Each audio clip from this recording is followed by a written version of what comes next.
Okay, good evening, everyone, and welcome to the Step Up International Women's Day event 2024.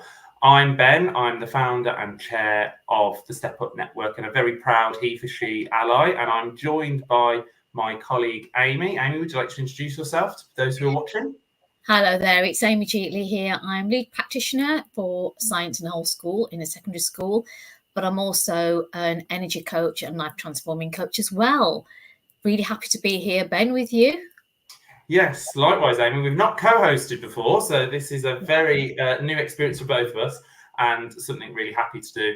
And with the Step Up Network, it was one thing that we really wanted to celebrate International Women's Day because of representation within our community, but also to encourage more female leaders into our profession as well. So just to start the event, we're going to tell you a little bit about who we are and what we do. And then we will crack on and hear our fantastic speakers.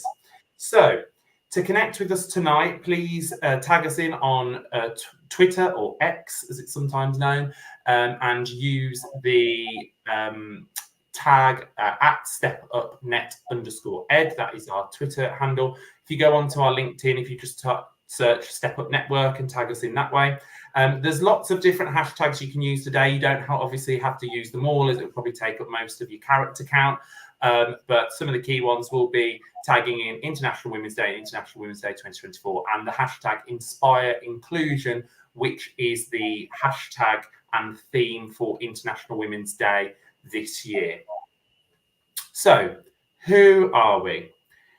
We are a new network for new and aspiring leaders in education, and we cover all phases and leadership levels. We're particularly interested in supporting those who are aspiring to, or new to, or currently in middle and then senior leadership roles. But we cover, as we said, all aspects of leadership and all roles within leadership, as many people will move through their career in education, taking on lots of different roles. We're a grassroots network, and we're completely run by volunteers. We're not for profit, and we are very proud to work with, in particular, Teach First, and we are a network for Teach First ambassadors and non-ambassadors as well. And we as a network have came together with a really strong why, as a reason why we are here. So our why is that leadership can sometimes be lonely, scary, unsupported, untrained, underdeveloped, not diverse, negatively impact on your well-being. There's many people who don't have the opportunity to step up or step down because of a lack of balance. And I think particularly as we're thinking on International Women's Day about things like flexible working, which isn't just for women, but is for all people, but particularly people that say women who are leaders in education, full-time, go on mat leave, and then come back and find that actually they don't have the conditions or support in place to be able to raise a family and be a fantastic leader. And that's just one example. And we firmly believe that it doesn't have to be that way, and actually it shouldn't be that way at all. And leadership should be diverse and flexible and representative of our whole community. So how do we empower those people to be the best leaders they can be and to become leaders? We achieve that through our 5 ways of working: networking, connecting, supporting, collaborating, and sharing. And our what is what that looks like in terms of our ways of working. So connecting, that's what we're doing tonight. That's all about our event. Supporting, our leadership directory, which is on our website, is a great source of support, particularly for looking at things like coaching or books, as it is also World Book Day today. We would recommend going onto that directory, having a look at some of the fantastic suggestions from our community. Collaborating, and Amy's going to share with you in a moment a couple of the organisations that we collaborate with and work with. Sharing, which is pretty much everything beyond our events, so our website, our social media, and everything else. And networking is really at the heart of everything that we do. So, Amy, over to you. Thank you, Ben, and thank you for those introductions. It's such a pleasure to be part of this network. So we partner with and collaborate with and amplify our voice through a number of the networks. So you can see Teach First on there, HeadSphere, Women Ed and Diverse Educators, a key part of the networks that we do collaborate with. And like Ben said, with the leadership journeys with many females, with inclusive practice, it's a really good organisation. It is, with the backing of so many different voices. Okay. What do we focus on? So these are our key areas and themes that when we invite people to come and do talks on these, so things like your leadership barriers, diversity is a big key one, well-being at the moment, and clearly the leadership development and leadership journey. So we hope that all people who interact with us can actually find something that hits those areas. And these areas we focused on because market research that we did showed that these are the things that people are looking for. Okay, our impact so far.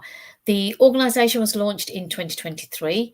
So far, we're proud to say that we've had 2 face-to-face events, 4 virtual events, 5 social events.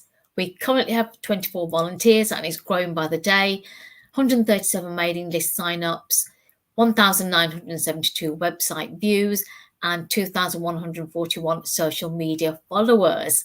So it's growing pretty fast, and thanks to you guys. So tonight we are doing an International Women's Day collaboration, and if you can actually share with the hashtag Inspire Inclusion, which is the hashtag, like Ben said, for International Women's Day, that would be great. Thank you. So we've got speaking tonight, we've got the lovely Elaine Hayes, Kemi, Chris Reddy and Anu Roy, and we will tell you a little bit more about them as we introduce them in. So it's great to have you guys here, and thank you. And off to you, Ben. Yeah, thank you, Amy. Thank you for that. So I've got the absolute pleasure to introduce someone who I've met virtually quite a few times and heard her speak, and she's always amazing. So I'm going to bring her in to the studio now, and that is Kemi. Kemi is the founder of the Young Black Teacher Network and has recently relocated to Dubai, and they are organising their first Dubai event. Kemi is also an educational leader, consultant, qualified Senko, amongst many other things. So Kemi, and one thing we didn't say is, yes, we are holding our International Women's Day event on the 7th of March, but International Women's Day tends to happen on the 8th of March. So all of our speakers have got 8 minutes each, which is a very strange timing to have. So Kemi, over to you, and thank you for joining us, and hope you have a great time presenting. Hi, Ben. And hi, Amy. Thank you both for having me this evening. I really appreciate it. And my name is Kemi Oloyede, and I am the founder of the Black Teachers Network, formerly known as the Young Black Teachers Network, but we've just dropped the young, even though we still are young. So the name of my talk this evening is More Than a Seat at the Table. And I wanted to touch on this because the theme for this year's International Women is inspiring inclusion, and it's important that we understand what it really means to be inclusive. So we are becoming a more diverse society, and schools, school leaders, you know, they believe that they're doing all that they can, and a lot of them are working to ensure that they have more inclusive and diverse environments. However, I have found that a lot of places are very good at promoting diversity, but the inclusivity is where they fall short. And if diversity is just a tick box activity, then what's the point? Shirley Chisholm said that if they don't give you a seat at the table, bring a folding chair. And I like that idea of bringing your own seat if you're not giving one. But it's not, I think, for me, it's not just about bringing your own chair. Sometimes, you know, you just have to bring your own, be given that opportunity. We are in a world where women are still fighting for their rights. Women are still going through things on a daily basis that, you know, we would like to think that as a progressive society, we're not going through that, but they're still happening. These things are still happening all over the world, various things. But I just want to touch upon, you know, us having to create our own space, that if inclusivity is there, we do have to kind of create our own spaces. There are so many amazing women out there who are leading in different ways, and I'd like to see more of that as we become a more inclusive society. We all know being a leader and even just being a woman in leadership is very hard. I think about the gender pay gap, the amount of women who are in the education sector, but they only make up a tiny percentage, even though we make up a lot of the classroom teachers, they only make up a tiny percentage of senior leaders, or head teachers. And I also think about mothers, those on maternity leave who are trying to balance motherhood with working. I think about women who are going through menopause, all these different roles of being, trying to be there for yourself, trying to ensure you're in the best possible position for yourself, trying to take care of your family, trying to progress in your career, wearing so many different hats that can pull you in so many different directions. And then when you have all of that you're carrying on your shoulders and you don't feel included in a school or in an environment that you work in, it can be very draining. And that in itself can actually cause a lot of people to leave the teaching profession. I think about the women, like I said, on maternity who can't even afford to take off the 6 months to a year to look after their baby because they have to come back to work. And what are the adjustments made for those women that are being made for women on maternity who are mothers, menopausal women, to close the gender pay gap even more? There is still a lot of work that needs to be done around inclusion. And I'm glad that this event is highlighting that so that we can actually ensure that we are taking the necessary steps and putting our words to action. Inclusion is something that I'm very interested in and very passionate about because I have been the head of inclusion, and as a qualified Senko, it's all about inclusion and diversity, equity, and just ensuring that us as teachers, as leaders, we have what we need to thrive in the workplace so that our students that we teach and we support, they can also thrive. When we bring our best to the table, they're able to also bring their best. Inclusion, like I said, is not just about having a seat at the table and feeling included. It's about actually, being included. You want your voice to be heard. You want to ensure that the value that you bring is appreciated as well. I've spoken to many women and even experienced it myself where we be in spaces where decisions are made at a strategic and business level. We give our ideas, we're happy to share our ideas, but we're not actually part of the decision-making process. Our voices aren't heard, or maybe they're dismissed. Or if we suggest an idea, it is ignored, and then someone else might say the same thing, and all of a sudden it's like they've discovered, I don't know, a new planet. And that can be quite frustrating when you're in that kind of space and you feel like you're constantly being overlooked. To inspire inclusion, we need to not only be diverse, but ensure that when we offer a seat to someone at the table, we value them, empower them, support them, uplift them, and encourage them. When we pour into them, they will add even more value to our schools and places of work, and so on, because they are truly seen and heard. For me personally, diversity is being seen, but inclusivity is being heard and valued. So for this International Women's Day, let's not only inspire inclusion, but let's actually live it out every day so that the next generation are not fighting the same battles or having the same conversations that we are having now in 20 to 30 years' time. So I hope this inspires someone. So thank you all for listening to this. Thank you, Kemi. That was awesome. What a great way to open our very first International Women's Day event. And I think what you picked out there, that actually, whilst Inspire Inclusion is the International Women's Day theme, and actually we're thinking about, obviously, gender and sex equality there, actually thinking about that intersectionality of, like you said, as a Senko, and you're dealing with disabilities and all that, actually there's so much more that goes beyond not just the gender and sex equality, but there's a lot there. Amy, any thoughts that you wanted to share from that? I loved it. Absolutely loved it. I loved the bit that you said about no seat at the table, bring a folding chair. I think I might just invest in one, actually. I loved the way that you talked about inspiring inclusion, sort of the values, the empowerment, support, uplifting. But the thing I really loved was inclusivity is to be seen and value, to live it every day so that the next generation don't have to battle the way we have. And I just love that, because in amongst inclusivity comes all the cultural identities that we have and hold as well, doesn't it? So thank you so much. It was very inspiring, Kemi. Really appreciate you coming on today. Thank you. I really appreciate it.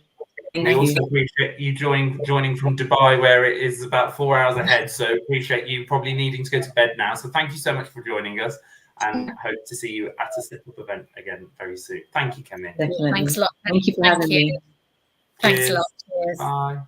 Bye-bye. Hey, wow, what a way to start, Amy. And I'm now really looking forward to welcoming our next speaker, who has actually spoken at one of our other events, and is actually someone that me and Amy know very well. So I'm going to bring her in, and that is our very own Elaine Hayes, who is one of our Step Up volunteers and one of our network leaders. And Elaine has had a big involvement being part of the founding team of the network, and actually co-hosted the launch event with me after recovering from COVID, and is a very committed member of our team. So Elaine, as well as that, is a secondary assistant principal for teaching and learning at a girls' secondary academy in Birmingham. And she is also one of the network leaders for Women Ed England, having been a supporter and volunteer for Women Ed for many years. So Elaine, welcome again, and thank you for joining us, especially as I know you've got a very special event going on tonight as well, and we're very privileged that you joined us. So Elaine, your 8 minutes are over to you. Me and Amy will disappear, and enjoy. Oh, Elaine, you're on mute. That always happens. Especially since I'm known for my technical abilities, that always tends to happen that I end up being on mute. Thank you, Ben, for that absolutely wonderful welcome. So as Ben said, I'm an assistant principal in a secondary school, and tonight we're actually out as a school celebrating our Ofsted result, which was a lot of hard work. But in terms of looking at the theme of tonight and women in leadership, and the theme of International Women's Day, which is Inspire Inclusion, I want to talk a little bit about my journey, and then also how there's some key words that I think I've taken on in my leadership role that are really, really important, that people can benefit from. And the very first one is notice.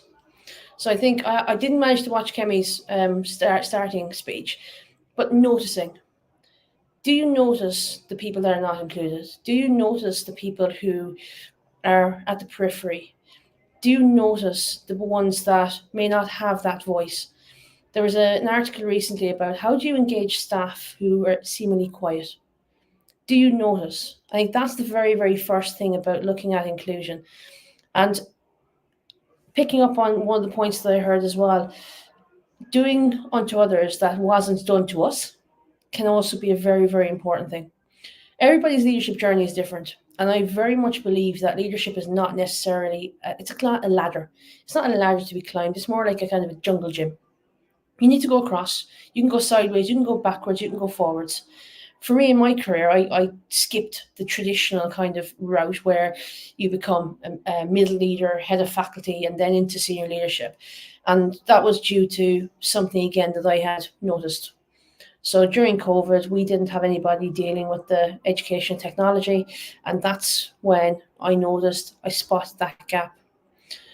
I brought other people along with me. And that is the important thing in terms of having that inclusion. It's ensuring that those that you lead are on the same page. I'm very much a believer in servant leadership. One of our values as across our school is service. So how do I serve those who are under me? How do I serve those who are above me? How do I serve our students? How do I help them notice to make sure that we do have a very, very inclusive group? What is it that I'm going to do? What is it that we are going to inspire? What change are we going to have to ensure that everybody's voice is heard?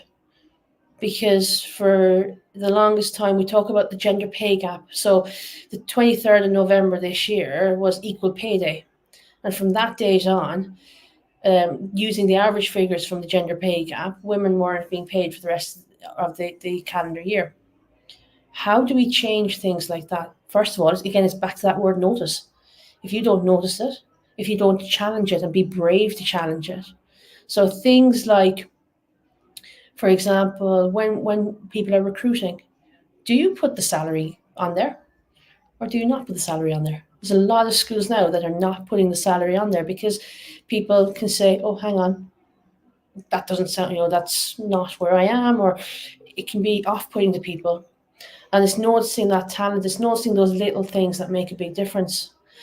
I want to pick up on a point as well from Kemi about no seat at the table, bring a folding chair, which I absolutely love.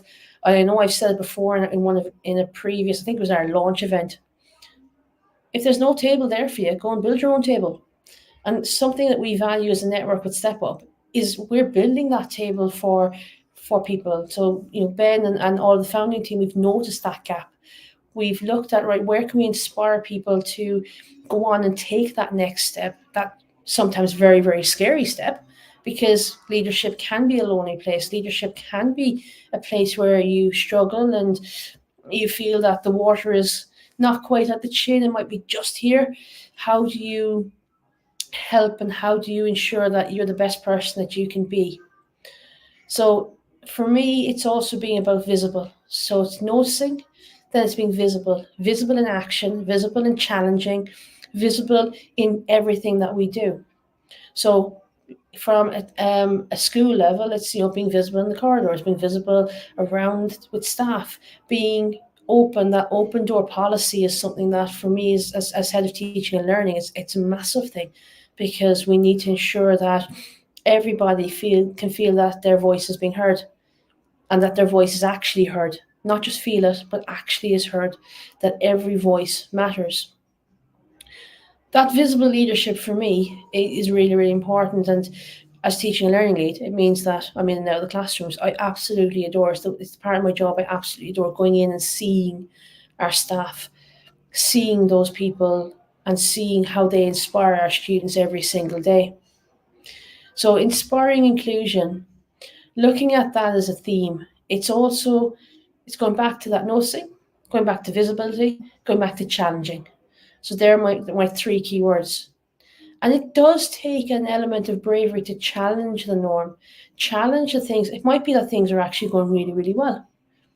And it might be a case that actually you need to challenge to improve, challenge to look and see how do we go to the next step, challenge the issues that are there in terms of making sure that everybody's included.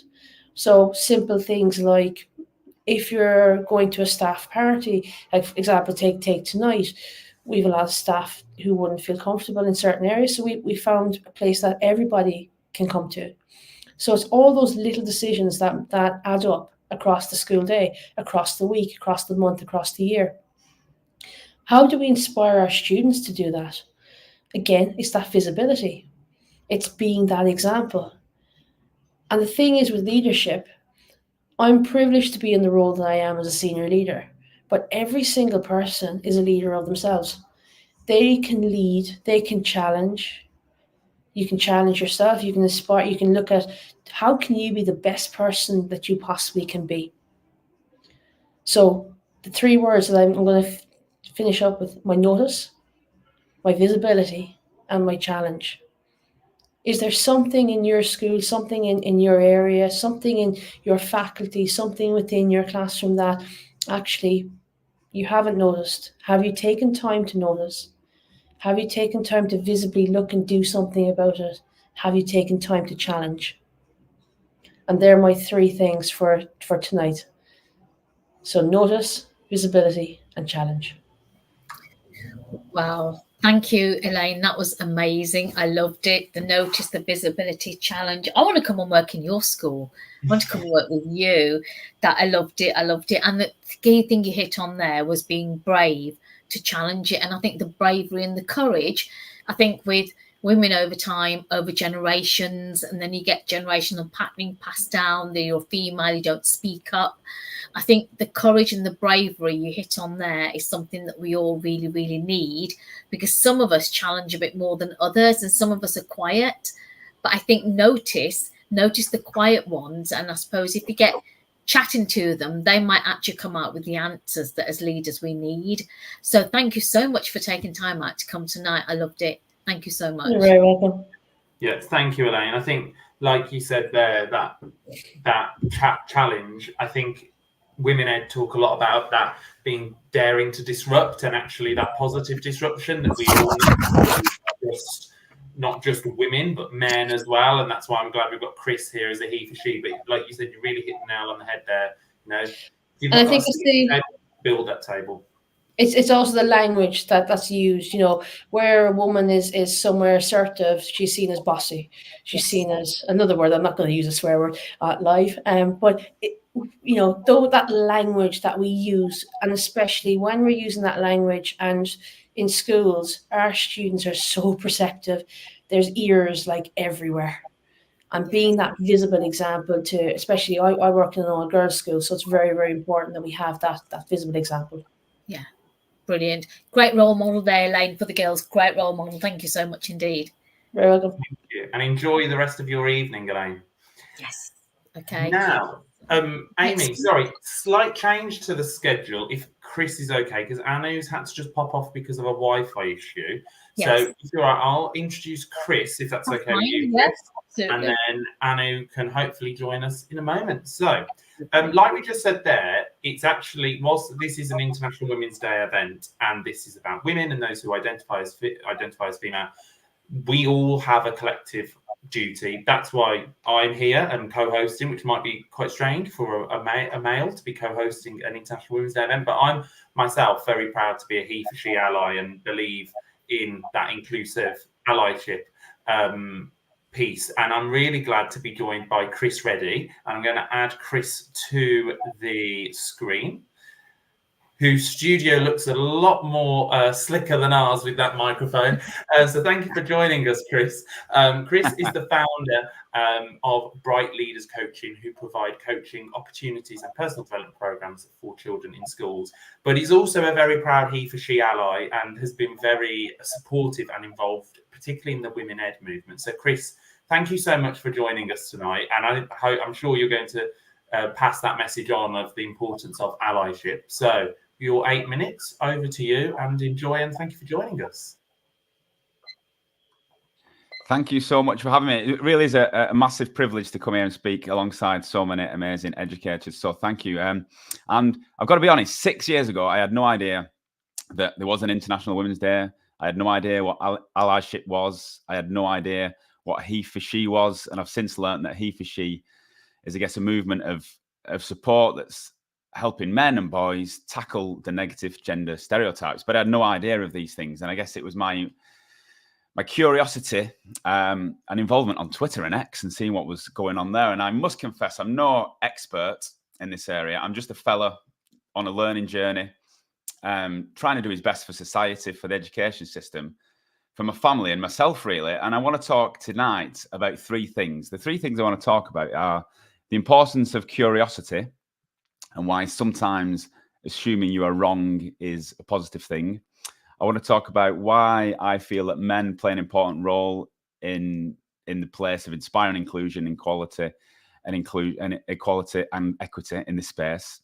And then I want to talk a little bit about why it's important to never underestimate the importance of tapping someone on the shoulder. So I wouldn't be here tonight talking about this if it wasn't for Women Ed. And I must admit, when I first came across Women Ed on Twitter, or maybe 8 years ago, something like that, maybe 6 years ago, I must admit that I questioned it. I really didn't understand the point of it. I was like, what's this space about for women? What about the men? But that's when I leaned into my curiosity, because I was brought up around some fabulous educators. My mum was an amazing deputy head teacher. My sister's a teacher. My grandma was a teacher. And in school, I had an amazing primary head teacher. One of my favorite primary teachers, Miss Power. I had an excellent head of department. When I was in secondary school, it was an amazing female. I was just surrounded by amazing female educators. So when I saw Women Ed, I really, really questioned it. But I lent into my curiosity and assumed that I might be wrong. And I'm so glad I did, because I started connecting with fabulous educators that taught me that there was a need for equity and inclusion and an inspiration required in this space. So assuming you're wrong, I think something that I often consider when I'm going into meetings and having conversations. And now I think it's important why men are part of this movement, because actually at the time when I was being curious on Twitter and I was connecting with women and trying to learn a little bit about this space and what Women Ed was about, there was some male voices in that space, which probably helped me lean into it a little bit more. And I think it'd be right to give Patrick Otley O'Connor a bit of a shout out, who I know personally is an amazing advocate and a HeForShe. I saw he was connected to the movement. So that helped me like lean in a little bit further. And having men supporting women, I think, is really good because it can help raise awareness to men as to how we can support and do our work in conjunction with you. So I now see my part to play in this as well as a men and support in moving forward. And then what happened as I was kind of being curious in this space and connecting to all these magical men and women supporting in this space, I got a tap on the shoulder. I got a DM out of the blue asking me if I could turn up to one of the Women Ed Unconferences, and it would have been in 2018. And when I received this DM, I was like, why me? And the DM was asking me to come and do some coaching at one of the events. I really wasn't expecting that. And I'm not the person to turn up to an event actually a little bit nervous. I love networking. I love going to events. But going to that event in 2018, I was petrified. Why would, even with a tap on the shoulder and an invite, why would a man be asked to turn up to a women's ed event? And I was so worried and so scared that I invited my cousin, a female educator who was training to be a teacher. I asked her to come along to that event because I thought if anybody asks what you're doing here, I'll be able to say, I'm with her. I'm with my cousin. She's with me. So I arrived at that event having been tapped on the shoulder. And Hannah Wilson was there. As soon as I came through, she saw me. She gave me a wave. Hey, you must be Chris Reddy, and give me a massive hug. And it was in that moment that I realized why men need to be there, and actually what it might be like for women walking into men's spaces, and sometimes how schools accidentally might make women feel. And it was in that moment when Hannah gave me that hug, made me feel really kind of at home. So I see my job now as a real advocate for Women Ed to support the movement and inclusion and inspire more women to get involved and connect. But actually, I want to try and bring a few men along with me to kind of connect and understand what this space is all about. So much so that now I've been over to Ireland to support the Women Ed Northern Ireland network.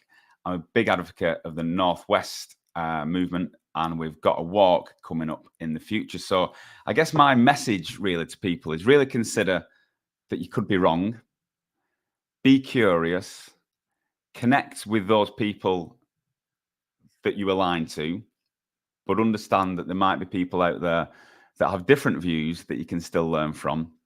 And also, invitations, tapping on the shoulder is really important, because sometimes I think we can be guilty of assumption and assuming that people understand what's going on.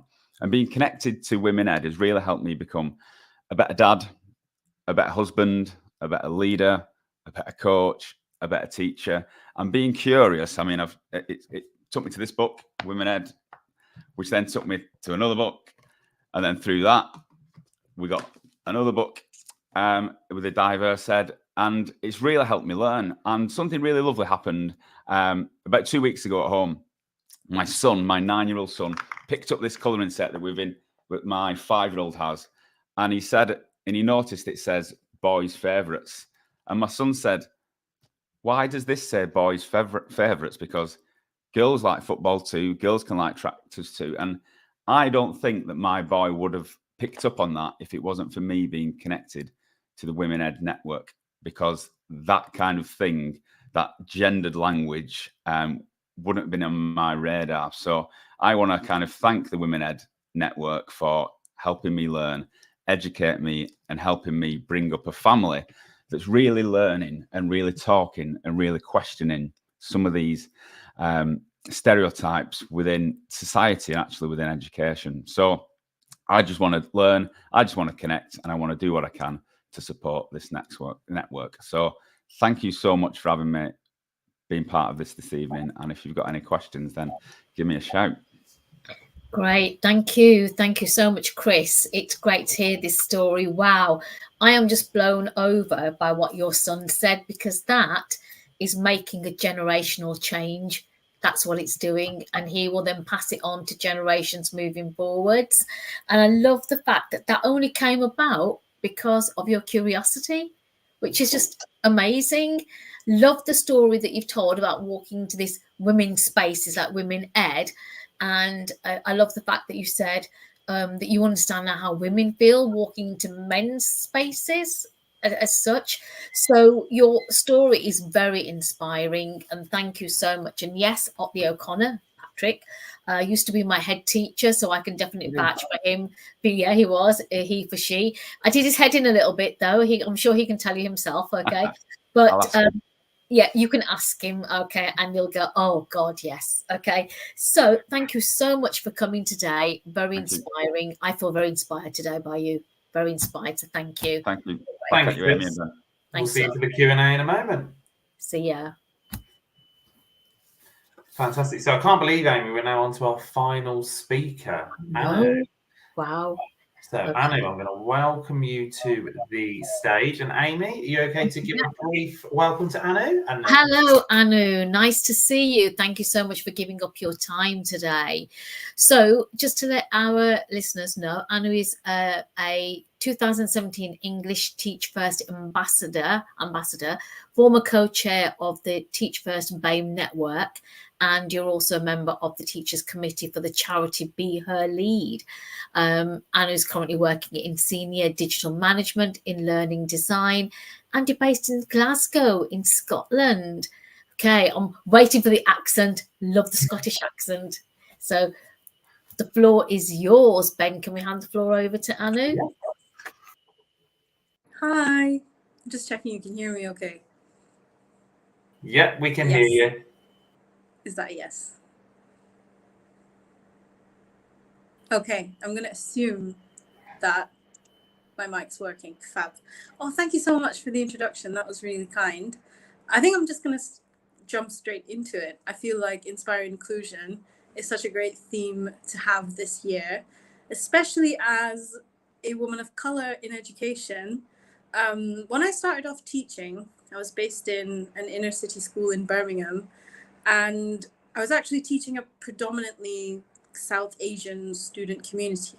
And I'd never really thought about my identity as much as a South Asian woman myself, who was using English within the classroom, using Shakespeare to really connect with my students and build new relationships there.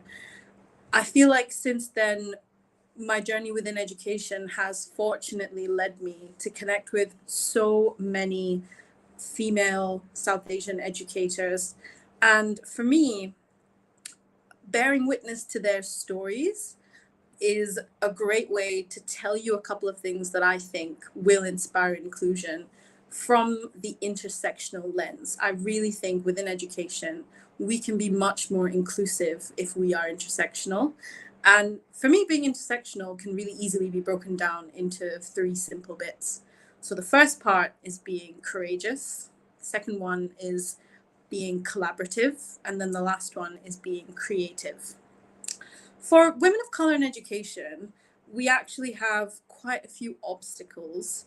And I don't like to think of life from a deficit lens, but whether it's research papers or statistics, you'll always find some sort of evidence around the fact that it's just a little bit harder for us to get into positions of leadership, to have our voices heard.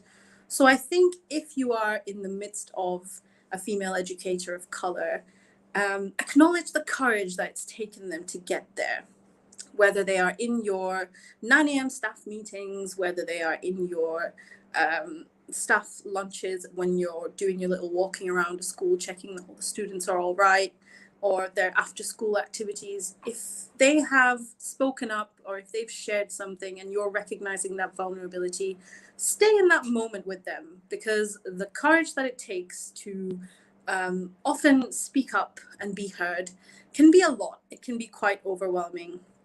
I think we've all been there, especially a bit earlier on in our education careers, where we said something that we really thought for the first time, but we were afraid to share what we were thinking. And the feeling stays with you for a long time, even after that particular meeting or that particular interaction is over. And so I would say the courage to be yourself and to uplift others is a big one for inspiring inclusion when we're looking at intersectionality. The second one is to be collaborative. I think moving into spaces of leadership or inspiring leadership qualities within everybody, it doesn't have to happen in official titles or positions all the time. It doesn't have to be the tweet about being promoted or being attaining a new position. Leadership conversations can happen every single day. It can happen, like I said, I've always loved that morning chat that all the staff have before they get, pre-assembly or when you get back into teaching, where somebody will say, I was thinking about trying this qualification. Like my mentor, her name's Tam Abdul Karim, and she is absolutely fantastic. I remember having a conversation a couple of years ago where she's a mum of 3 and she'd consider doing a part-time master's inspired by Women Ed. And she'd said, I'm thinking about it. What do you think? And in that moment, I told her, you should really go for it. I think it's a fab idea. And I feel like the courage to collaborate and build new opportunities can always come from conversations. So leadership doesn't just have to be about the standalone moment of officially being positioned into something new. It can just be the courage to go ahead and do something that you've not done before. You're showing leadership in instances of your life, whether that's within your own education journey or in collaboration with others. Even what Step Up Network's doing, it's a vision for leadership to be able to equip leaders of tomorrow in new and creative ways, which brings me to my last point. I feel like we're sometimes too often waiting around for somebody else to do the next thing or to fill those gaps where we are looking for community and we are looking for voices to be heard. And I really feel like the best thing to do, if you're waiting around and something's not happened yet, is to go ahead and do it yourself. If you think there is a network out there or there is a need for a particular topic to be spoken about, then the best thing to do is just go ahead and do the thing yourself. I'll give you a really brief example of this.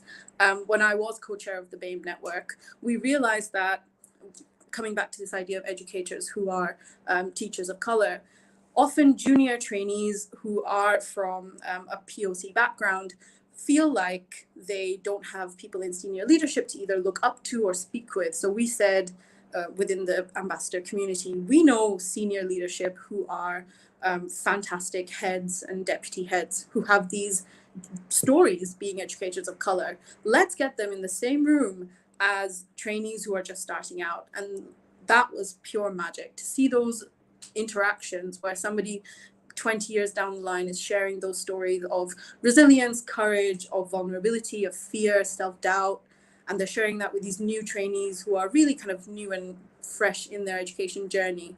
Watching that happen just in front of us, we did that through the Teach First BAME Ed conference, was absolutely amazing, but we only did it because it hadn't happened before and we thought, why not? And so I just think all of us, if we can think of a particular gap or we can identify something that's not being said enough, then we can inspire inclusion by just going ahead and being creative about how we do it.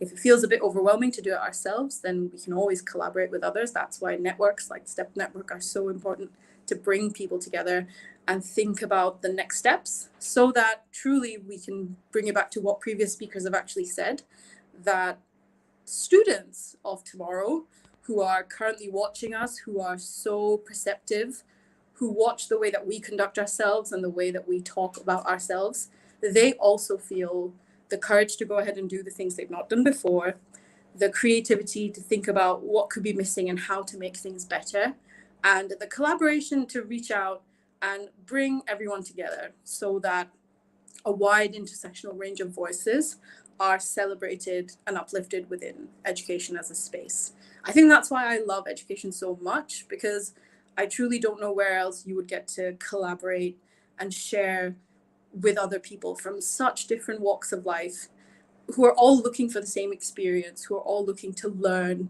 and to uncover things that they've not heard before, to be better allies, so that tomorrow when we have new problems that may come up, we've already thought about creative ways to solve them.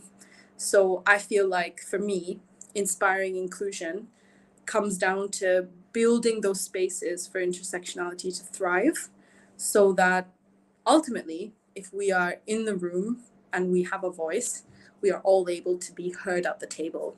I know that we talk about the table quite often in metaphorical senses. So as mentioned in Women Ed conversations before, building and extending that table, pulling up a chair for those who may not have been included before, and very importantly, recognizing often the vulnerability of new experiences in leadership. Because when you're just starting out and you're discovering your own voice, you're still asking yourself, what does my leadership journey look like? What qualities do I want to embody as a leader? And for the rest of us who are watching somebody develop in their leadership journey, it's really asking them, how can we best support you? How can we lift you up on your days when you feel a bit of self-doubt? And then how can we really celebrate those moments where you're like, oh, hang on, I did that. I managed to do that. And that was great. So yeah, I hope that the way that I've encapsulated it allows everyone to be a little bit reflective and maybe think about someone in your life who you know has leadership qualities, but they're just a little bit afraid to take that next step.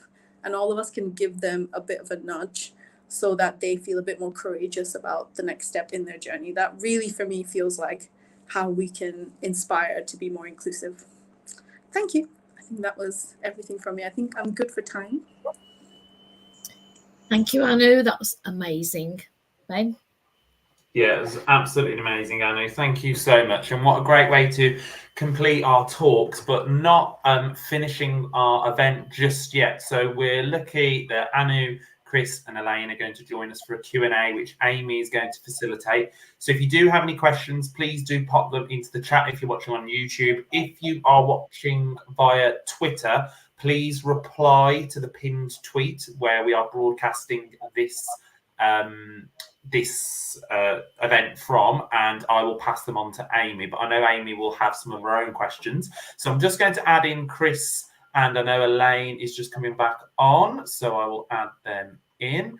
And Amy, enjoy quizzing our fantastic speakers tonight. Brilliant. I've got Twitter open here as well at the same time. Anu, that talk was brilliant because I loved the fact that when he spoke about collaboration, inspiring leadership qualities, you don't have to have a title to inspire leadership qualities. I love that. And or stop waiting around to fill in the gaps as well. So a few years back, I don't know whether Hannah Wilson's on this or not, but I know they're running an event. So she led an event called Diverse Educators, Diverse Leaders. And she had some funding from the DFE. And if you're a woman or a person of colour, you could apply because it was specific for diverse people. And I was mind blown. There's a room full of 75 people. In that room, we all asked why we're not striving for leadership. And we were in our tables and we had this great big, flip chart paper. We all wrote it. And I just listened as every table said exactly the same thing. And you've just reminded me of that and literally inspired me because we all said the same thing. I think we're all waiting around, we're waiting to be noticed, and we don't feel the confidence to get up and do things. But I think what you said, go out and then find your tribe or, people you can collaborate with if you feel a lack of confidence to go for it. In leadership, it's taken me a long time to get to where I am. Story for another day. I might sit on this stage and tell you my story, but we'll leave that for the time being. Okay, and to celebrate the moments as well. And the key thing I felt that you brought up was talent spotting is what you were trying to say, weren't you? Spotting talents. Now, again, I mentioned Patrick Otley O'Connor, who's watching this. You're getting some airtime here. So Patrick Otley O'Connor, who I've worked with, is a very good talent spotter, very, very good. So in the school that we worked at, he talent spotted two of us, both people of colour, a black friend of mine and myself.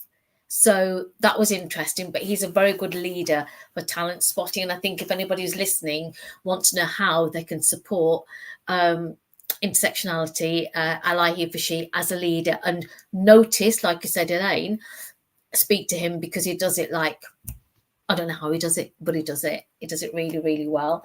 So I was really, really inspired by that. Okay, so I'm just going to check if we've got any more questions. But Anu, question for you. So what is your role at the moment and what do you do? That's a great question. You in a school, are you, or an organisation? I design education programs for children in the care system in Scotland. So we've got 15,000 young Scots who are in, a care experience background. And I look after their current kind of education requirements through learning design. And then I connect them with industry and we look for employment opportunities with them. We also look after digitally upskilling them.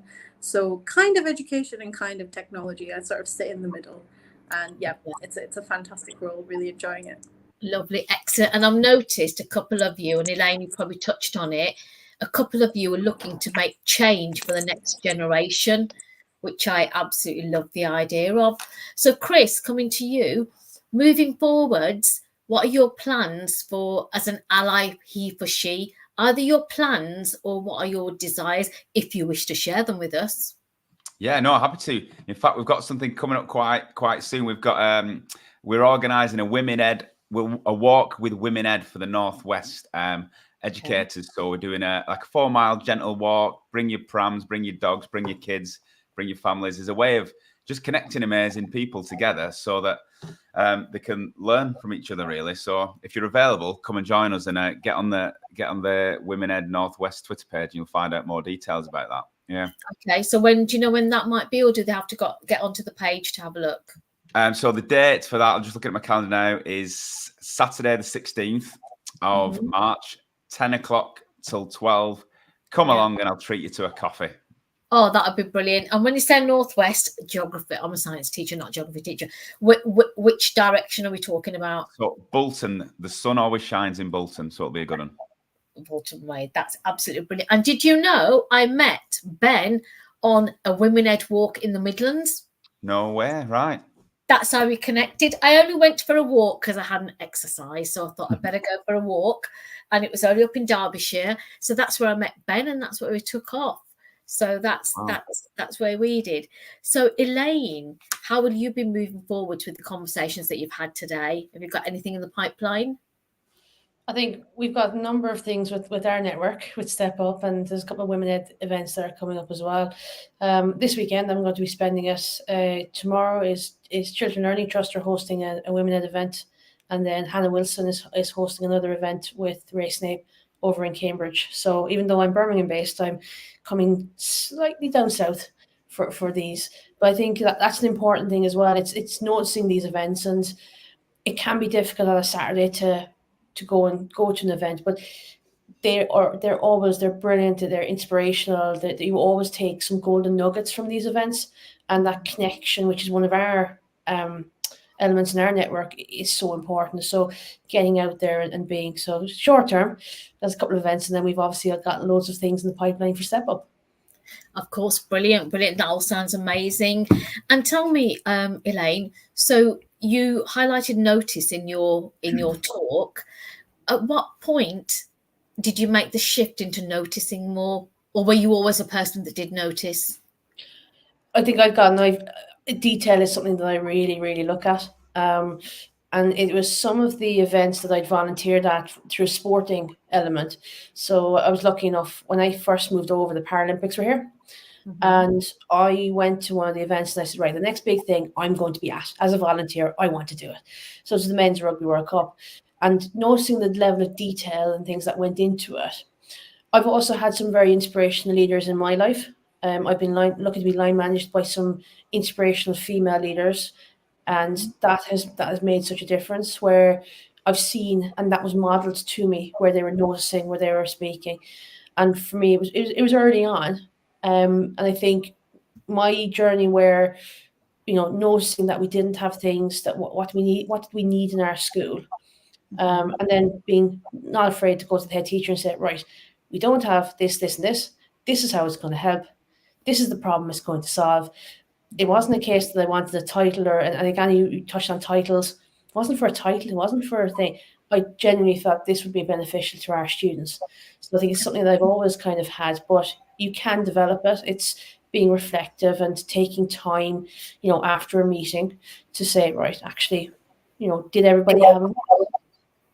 I love it. Did everyone have a voice at the end of the meeting? That's great. Thank you so much for sharing that, Elaine. Anu, quick question for you.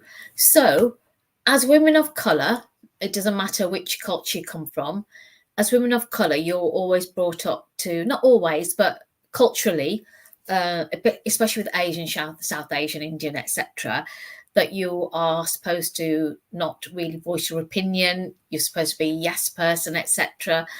But I feel that education is a platform whereby there's a lot of untapped potential in these kinds of women. So if we've got any of these women listening, what advice would you give them? Oh, that's a great question. I think take inspiration from the really confident, upbeat South Asian young students that you see. All of us know, we've all seen the one year 7 girl who's really chatty and bubbly, and she just makes our day when we see her. And I feel like that childlike confidence, that's what we lose a little bit when we give in too much to the external expectations or pressure that we may face growing up South Asian. So I feel like there's some sort of inner child reconnecting that I would say. Think back to what makes you truly happy, what makes you feel really free. And when you check in with yourself that way, you will find yourself being a bit more courageous. And I think back to just what I said originally, to be open to doing new things. If you feel like you want to step up, as the network name suggests, to do something new, then don't be afraid to take that on, because you just never know which direction it might play out in. So like when I was asked to be co-chair of the BAME Network for Teach First, I was really like, oh, I don't see myself as a co-chair. I've never thought of myself as somebody who would chair a network. But then I've changed that into why not? Why not me? Why not try something? And I feel like the why not mentality really helps you consider new things. So yeah, I think that's the advice I'd give. I love that. I love that. Why not? Okay. So I think Ben's going to come on in a couple of minutes to go through the next part.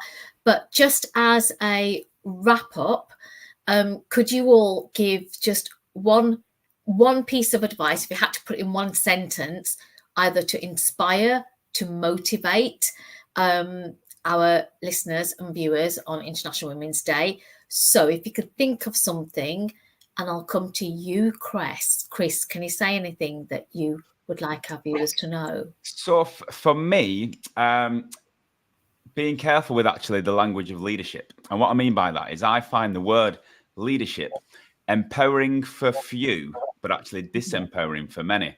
And what I mean by that is often when we use the term leadership in the educational setting, we're talking about a select few at the top. When actually I see us all as leaders wherever you fit in the educational tree. So when we say educational leaders, we often talk about these people and we miss these people.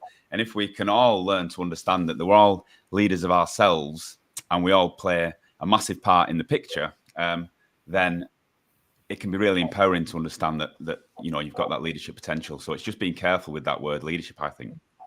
I love it. I love it. Thank you so much indeed. And Elaine, coming to you. I'm in terms of the summing up in one sentence, that's actually one of our teaching goals for the week. Being in charge of teaching and learning is the art of the sentence. So one of the things we're looking at students is how do we get them to be able to sum things up in one sentence? I think for me, it's being your authentic self, no matter what position you're in, and being true to your values. No matter, pick up on what Chris said, that idea of leadership, it needs to be, it's not about the hierarchy. It's about you, yourself, and you being your authentic self and challenging those barriers. Absolutely, that's great. Thank you. And you reminded me of something when saying authentic self. Sometimes I think when you're a person of colour, you hide it. So if you think about like your classroom, you have so many children that speak 3 or 4 languages, but English may not be the first language, and you notice how other students don't appreciate it. So now when I ask them, how many languages do you speak? And I go, wow, you speak 3 languages. Let me write them on the board. So it comes to that celebration and helping them to be their authentic self as well. Okay, lovely. Thank you, Elaine. And Anu, just a last few words from you as well. I would say embrace the unexpected. If you're speaking to someone new for the first time, if you're engaging with a new network, if you're going to Chris's walk and you're going to meet new people, all of us get nervous the first time we do something we've not done before, but you're just going to make new friends the way that Amy's also met Ben. There's just those stories, and all of you, when you've stepped up into a new network, you didn't know what was going to happen, but that's often the best bit. So stick to, embrace the uncertain, because you never know what might come of it. Absolutely. Thank you so much. And when you take a step forward, the universe supports that action. So you're right. You never know what's going to come about of it. Okay. So I want to say a huge thank you to all of you. Ben is coming on now. Thank you so much. Over to you, Ben.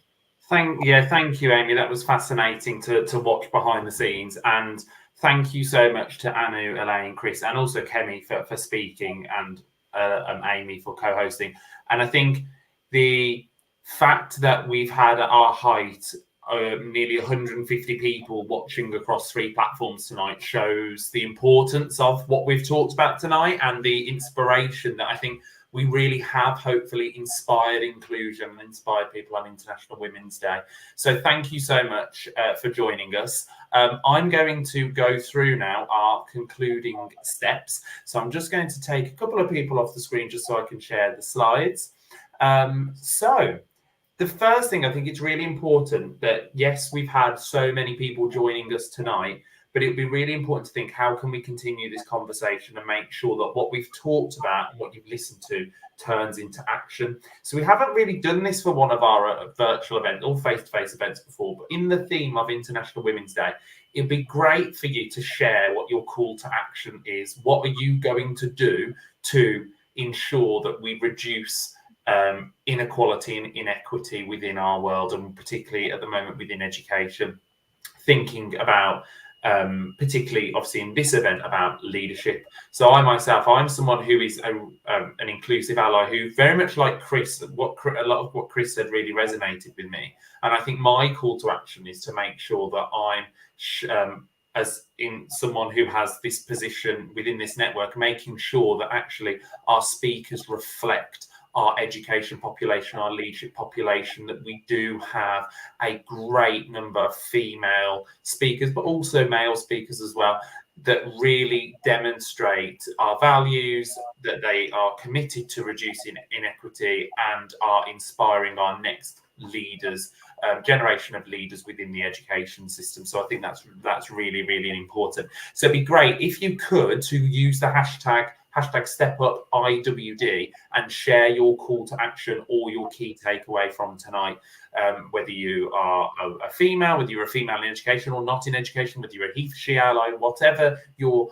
affiliation to International Women's Day in Education and the Step Up Network is, it would be great to hear them. And obviously share them tomorrow as well on the actual International Women's Day. So I'm just going to go through a couple of things as our next steps from tonight. So those of you who booked tickets, and also those of you who've watched live, we've tagged it onto our post on Twitter, and I've put it into the comments.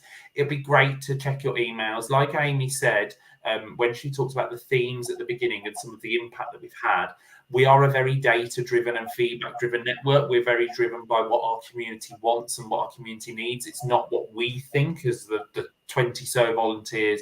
It's not just about that. We really actively use data.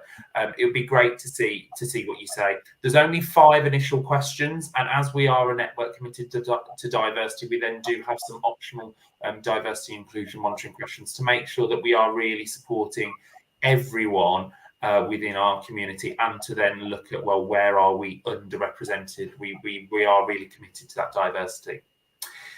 Also, where next, so as well as filling out the survey, follow our Eventbrite page, because all our events get posted there, and you'll get notified for the new ones. We are obviously coming towards the end of our academic year of events, even though we are still in March, and there's still quite a few months to go, and quite a few crucial months for us in education that become very tiring. But we will soon be releasing more information about our events next year as well over the coming months. You might want to volunteer as a speaker or as a network leader, and I'll talk a little bit more about that in a moment. We'd love people to write a blog for us, especially tonight. There's been so much inspiration. Please do put pen to paper, so to speak, or put your fingers to the keyboard and send them to us. And if you're interested in blogging for us, just DM us on Twitter. check out our website. Our website is really well developed. We are updating some things. Particularly go to the leadership directory section of our website, where there's a directory of podcast, books, networks, and people who might be able to support you on your leadership journey, as well as us. Amplify what you've learned tonight on Twitter and on LinkedIn, like we've said. And we've also recently, thanks to Hannah Wilson, who was mentioned a couple of times tonight, who's a keen supporter of our network, we've been able to launch a Mighty Network, which is an online networking platform. And if you'd like details of that, then please do get in touch. In terms of volunteering, we'd love to have some more volunteers. We've got a fantastic team, but in terms of geography, we all seem to be living very close to one another, and we want to be representative of our whole country. So we're particularly interested in hearing from people who are based in London, the east of England, or the south of England, and potentially the north as well. We've got a fantastic large team in the Midlands, and then we've got other people dotted here and everywhere. It'd be great to have you supporting things like this, our events or our face-to-face events. Ultimately, it's as little and as often as you can provide. If you're someone who wants to be involved in sort of that, not day to day, because it isn't day to day, but that week to week running of a network, that's fine. Or if you are someone who wants to help out at one event a year, like and help at our face event, absolutely fine. But please do get in touch with me directly or via Twitter. Our next and final virtual event of the academic year is our first birthday event on the 10th of June, 2024. It'll be very similar to this event. It'll be streamed live, so you don't necessarily have to get a ticket. You can join us by going to our Twitter account or our YouTube channel or our LinkedIn account.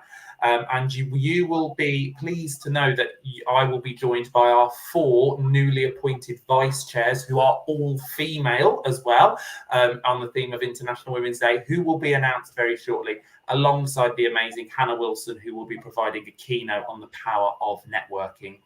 And thinking of our final face-to-face event, as well as alongside our final virtual event, we are holding our event in Manchester, which is £5 per ticket, and you get to listen to the amazing Chrissy, Nikki, Louise, Adam, Vicky, and Akeem. We have had to change the venue to another part of another venue within Manchester city centre, but it is still £5. And if you've joined us tonight, you can get 20% off by using the code STEPUPCommunity. And if you think 20% off of £5, that's an absolute bargain to get some leadership wisdom on a Saturday morning. And we also have our future social events, which we've dotted over the country. These events, apart from the Birmingham one, are free. And the Birmingham one is the reason why it costs is to pay for your ticket to join us at Flight Club. So do check out those on our Eventbrite as well. But for now, that just leaves me to say thank you so much for attending. I hope you've really enjoyed tonight's event as much as I know me and Amy have. And I hope those of you celebrating International Women's Day tomorrow have a fantastic day. Amy, thank you so much for co-hosting with me. Any final words for our listeners? There's now 151 of you listening. Is there? Oh my God, that's amazing. I just wanted to say thank you to all the speakers. Thank you to Ben. Thank you for inviting me. And thank you for the wisdom. And like Ben said, God, these events are so good. The wisdom that's shared is incredible. And just thank you for the viewers and people who've come on board to listen. And please, please, please do either send us a blog or let us know if you want to talk about something. And like some of our speakers have said tonight, you don't have to be in a leadership position to share your story. You don't have to be in a leadership position to inspire. So next time, I'd like to see some of you coming and inspiring us, okay, even more. So thank you. And thank you, Ben. Thank you for inviting me. Thank you, Amy. And just to say, this event will be live on our YouTube channel straight away after we've stopped recording. We will, over the coming weeks, also cut down the individual speakers' 8-minute clips so you can see those speakers and revisit them. But thank you very much, everyone. Enjoy the rest of your evenings and enjoy celebrating International Women's Day tomorrow. Thank you and good evening. Thank you. Bye.